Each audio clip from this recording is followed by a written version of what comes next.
Hello everyone, this is Defense Politics Asia, and this is the summary for the day of 314, 3rd of January 2023. And let's start off with Ukrainian statement first.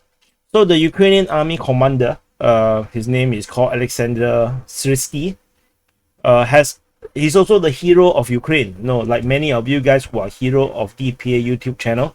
The offensive grouping of the enemy, continues the creeping offensive. So basically, he corroborates what the Russians are doing, which is actually the slow advance, and he corroborates that the Russians did not rest on the New Year Eve or New Year. The Russians continued their offensive, and however, he also said a very interesting statement. He said that the Russians have an advantage in weapons and personnel. However, the Russians lost more people than the Ukrainians, which sounds like a contradiction, but I think this is also what the pro-Ukrainians commenters in the comments and on Twitter, they assert, because because they mainly follows only the Ukrainian perspective or the narrative, and which is also this is corroborates what they have been arguing in the comments.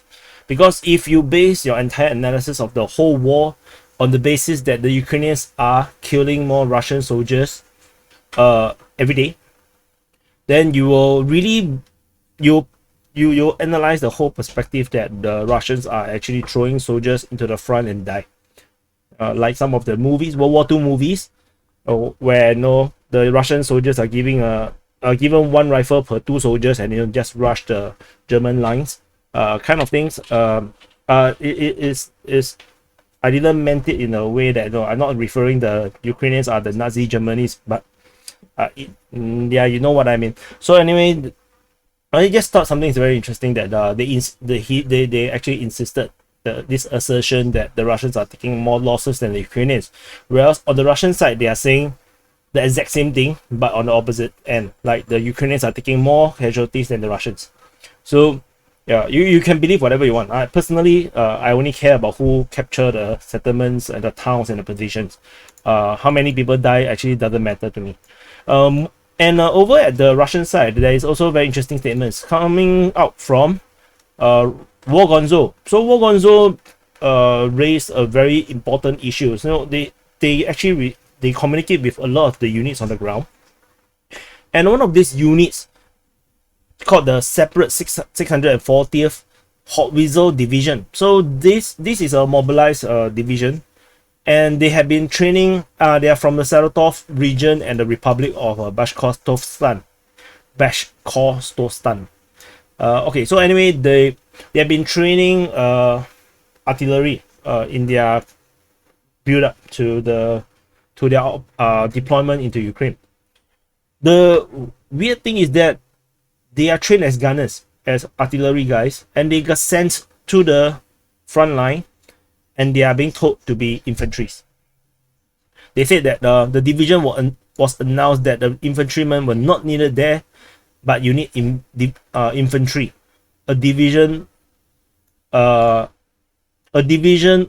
which the whole battalion of infantry. I don't know this statement translated badly, but basically they are not prepared for infantry action, and this is actually so. War Gonzo was complaining about how the Russians are, they have soldiers that have not undergo training and sent to the front, and now they have soldiers that are well trained but sent to the front and expected to do a different job than what they are being trained for. And this is actually echoed by Sasha Kots, which is actually a different pro-Russian channel. They said that the gunners that went through 3 months of training is now called to be infantry, and they say this seems to be not only the only case, and it seems like he's complaining that why waste time and ammunition at the training ground when they are training these guys, they asking these guys to do the job they're not trained for, whereas there are people who wanted to join the infantry but they are not allowed. So this is referring to a lot of the volunteers. So when the partial mobilization is announced, a lot of people actually went onto the recruitment centers and volunteered, and and these people probably will be happy to be an infantry, and they are not allowed. So so the pro-Russian channels are complaining about this thing. It's very interesting. And separately, the Intel Slava reported that Rostec, the Russian state military industrial complex, have announced that they will be mass producing a new generation of electronic warfare system to fight the drones within 2 months, which I find it strange. Why do you announce what you're gonna do? And some more is like into the future. Like, no, we're gonna produce a new generation of anti-drone electronic warfare system in 2 months. Within 2 months, but into the future, you don't have to tell anyone this kind of thing. You just do it. But no, so that makes me have certain doubts about such information. Like, really, you really haven't produced this, or do you really have to announce this just for like misinformation purpose, as an information warfare to confuse the Ukrainians? It's just weird, you don't really need to tell people this kind of thing, because this kind of thing tends to be operational secret. So it's just sort of weird when I find this information, but I thought it's interesting to highlight. So moving on to the southern front. So at the southern front, we have a Ukrainian Sukhoi 25 shot down over Novopalivka.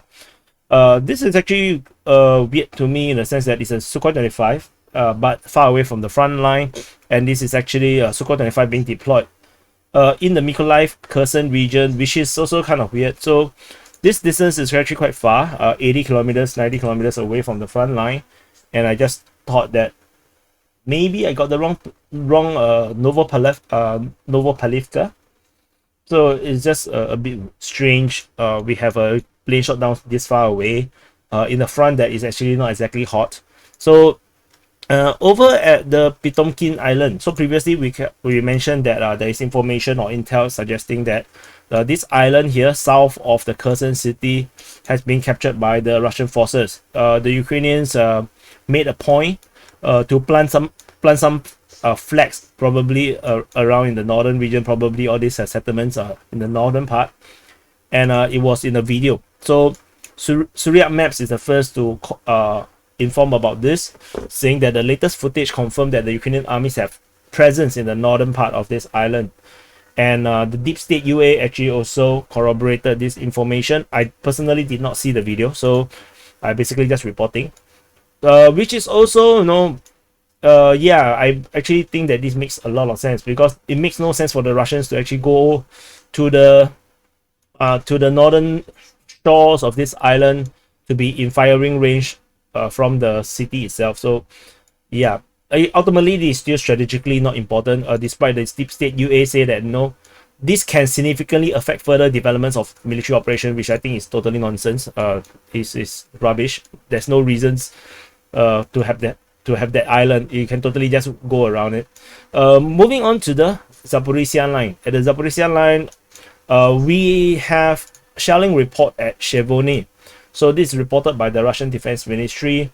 They specifically called the location, which is why I report it. Otherwise, the shelling report, if you follow the Ukrainian Defense Ministry one, is across the whole front line. And to the point where I don't really care to read it at all, because I just scroll through. It's a daily thing. It doesn't really indicate anything. So for the Russian ones, it's because they specifically call it out, which is why I report it. And there is a counter-offensive or counter-attack, at Dorozyanka, according to the Russian Defense Ministry. This is reported today.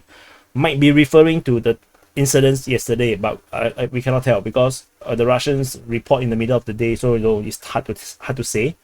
But they said that the Ukrainians launched an unsuccessful attempt to counterattack the position of the Russian troops in the area of the village of Dorozyanka. However, they said Donetsk People's Republic. This is impossible, because Dorozyanka is not in the front line in the Donetsk People's Republic. So I believe that this is actually written wrongly. It's actually at Zaporizhia. So this is the front line. The Dorozyanka in Donetsk region is nowhere near the front line. So that's definitely not correct. So it's probably a typo. Moving on to the Donetsk front. So this is Donetsk.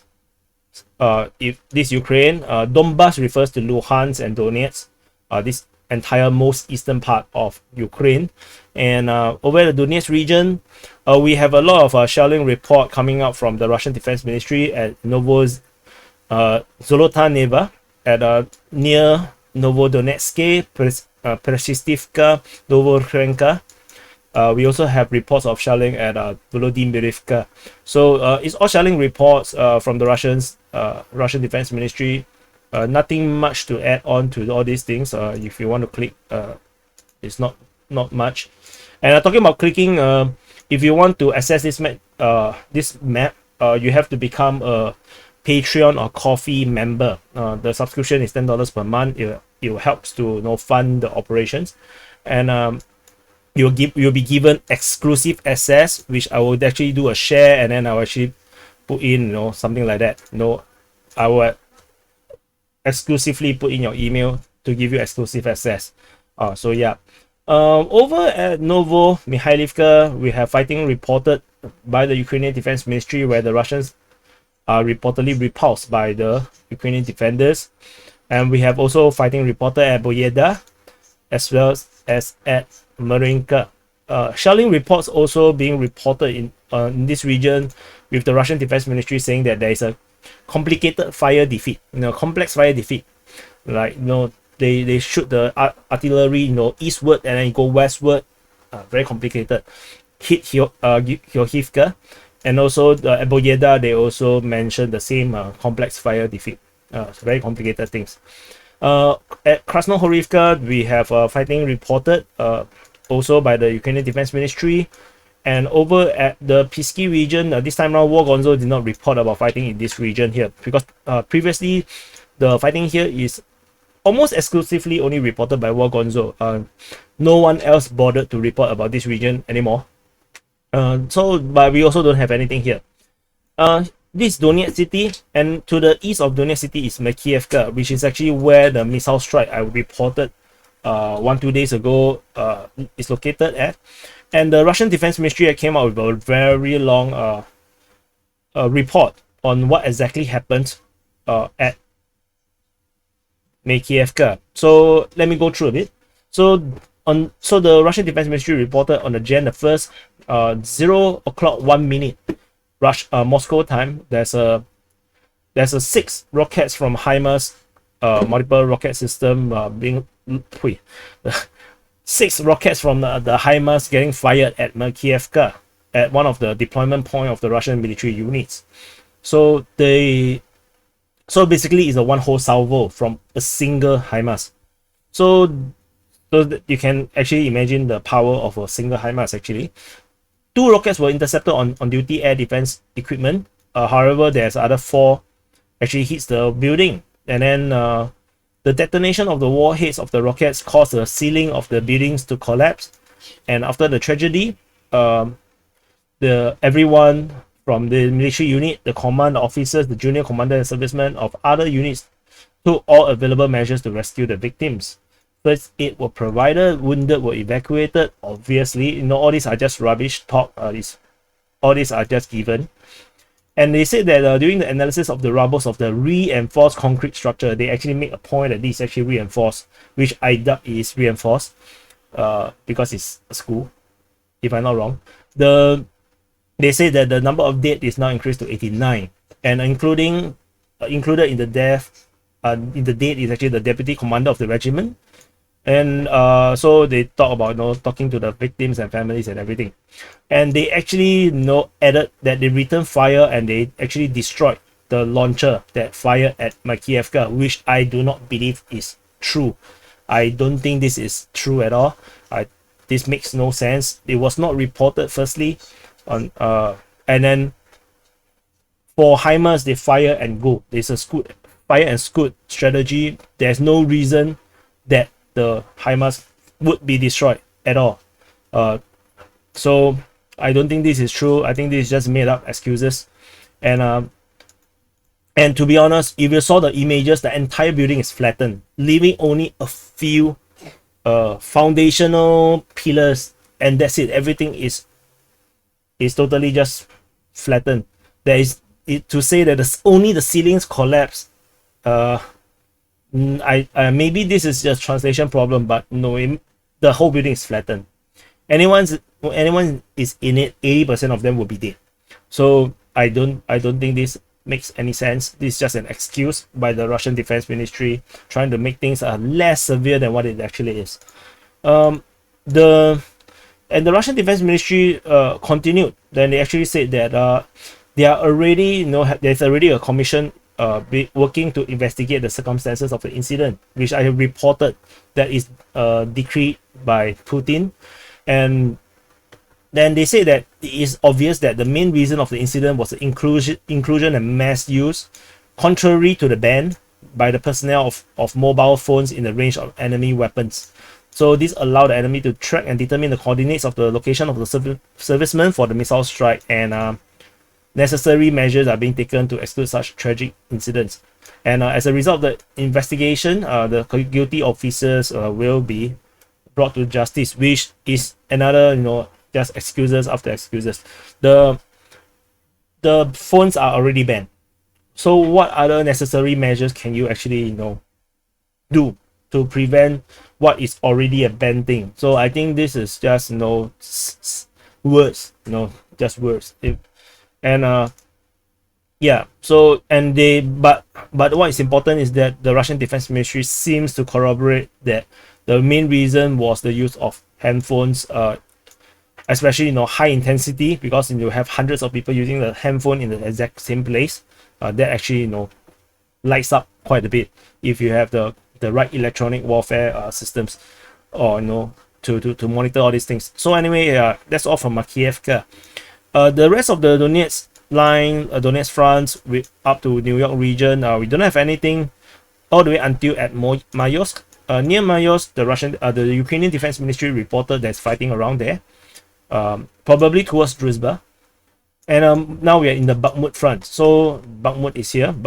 So this Bakhmut city. At the Bakhmut front, we have fighting reported on the western side of Ozyarenivka, as well as at western side of Kudyumivka. And there is a shelling reported at Ivanivsky, according to the Russian Defense Ministry, making things very complicated over there. The Ukrainians launched a counter-offensive. No, sorry, wrong. This is a wrong color. So it's a Russian attack. There's fighting at Klishevka. Initiative is belonging to the Russian units. Basically, this is reported by War Gonzo. So the fighting sounds to be pretty much close. Must be a very close quarter kind of combat for them to not sure who is actually attacking. Over the Bakhmut region, the Ukrainian Defense Ministry reported there is fighting at Bakhmut, with War Gonzo being a bit more specific, saying that the Bakhmut experimental private military contractors Wagner. What the hell is that? Just Wagner, okay, just Wagner private military contractors. They say they broke through the defense of the Ukrainians, trying to reach the city from the eastern outskirts, which is kind of weird, because the last known front line was that they are already in the eastern part of Bakhmut. So now they are now trying to reach the eastern outskirts. So there's a possibility that the Russians are already pushed out of the Bakhmut city. So Slava Ukraini. And over in the northern part of Bakhmut, there's fighting reported at Pihorodne, according to War Gonzo, and there is a fighting reported at Krasnohora, according to the Ukrainian Defense Ministry. According to Suryat maps, the fighting is on the west of Bakhmutske, around this region here in the forest, in this forested region here. And according to Zaraiba, the pro-Russian source, they say that the fighting is now near the Dekonskaya railway station. Now this is actually a railway station here. So they say that they drive the Ukrainian forces from the area or near the railway station. However, near the is unclear near as is exactly where. So which is why I do not map it as a clear front line around here. Fighting is reported at Soledar according to the Ukrainian Defense Ministry, which is probably the same report. Over at the eastern side of Soledar, the fighting is still moving from Yakovlivka towards Soleda. And that's all from the Bakhmut front. Other than that, we also have there's a major missile strike on the Druzhkivka railway station. So Druzhkivka is here. There's a railway station here. It got a massive missile and air strike on the railway station, and as a result of the strike, the 2 HIMARS was reportedly destroyed, with 4 RM-70 multiple launch rocket system check MLRS, as well as 800 rockets, with 6 other vehicles and 120 Ukrainian soldiers were killed. The attack was actually caught live by French TV.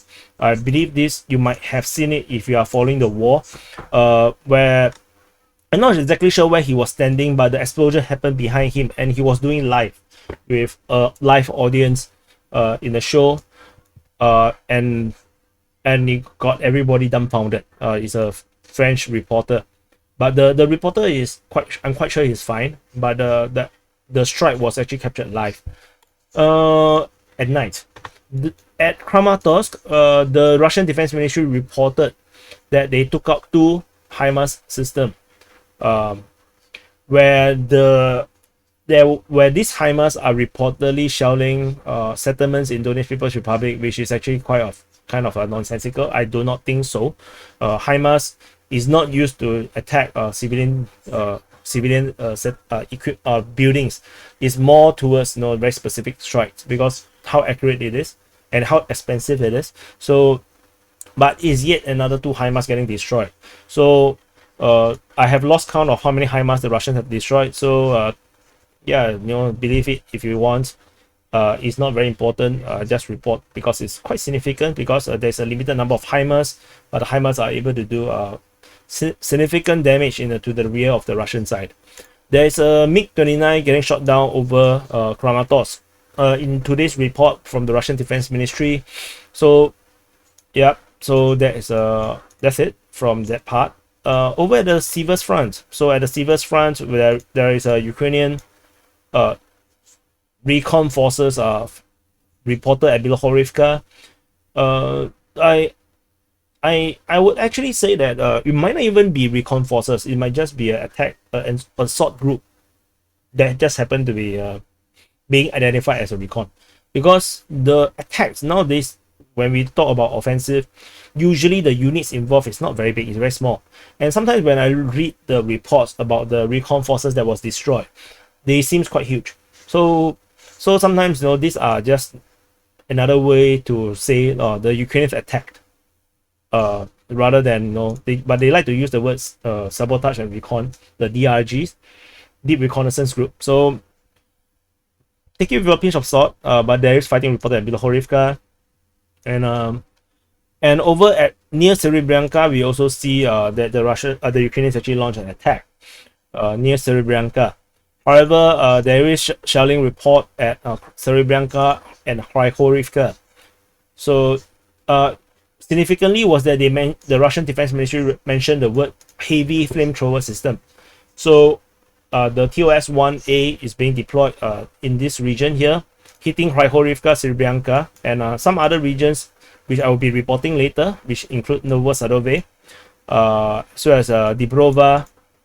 So we'll come to that. There's fighting reported at Bilohorivka in Luhansk, according to the Ukrainian Defense Ministry and War Gonzo. So that's all from the Sivers front. There is shelling reported at Pazeno. So this Pazeno is actually Petrovskoye, I think. Or is it? No, Krasnoye. It's actually Krasnoye. So it's somehow the location is actually at Pazeno. And moving on to the Crimea front. At the Crimea front, we have shelling reported at the Serebryansky Forestry, and we have a shelling report at Dibrova, where the TOS-1A, the heavy flamethrower, was being reportedly used. And in today's report, they continue to say artillery is hitting the Ukrainian forces near Dibrova, or Shevnaya Dibrova. There is shelling reported at Novosadove, which is actually here. So, and there's no active fighting. It's mainly just the artillery shelling. On the further up north at Nevsky, Nevsky, the Ukrainians launched an attack that was stopped, reported by the Russians as DRGs. Fighting is reported at Ploshchanka, according to Wargonzo. They're pushing towards in the direction of Makiivka, and Makiivka is also, there's fighting around here. At Novovodyan, there is also reported of Ukrainian attack. So, you can see that there's a trade of attacks around this region. Still, very fluid, the situation over there. And moving on to the Svetove front, we have fighting reported at Stemakivka. According to the Ukrainian Defense Ministry, what is this? So, according to the Russian Defense Ministry, however, they reported that the Ukrainians actually have a sabotage, a reconnaissance group destroyed nearby, which is actually probably a Ukrainian flanking movement or something, perhaps. Fighting is reported at Novoselivsky, according to the Russian Defense Ministry, where the Ukrainians actually launched an attack.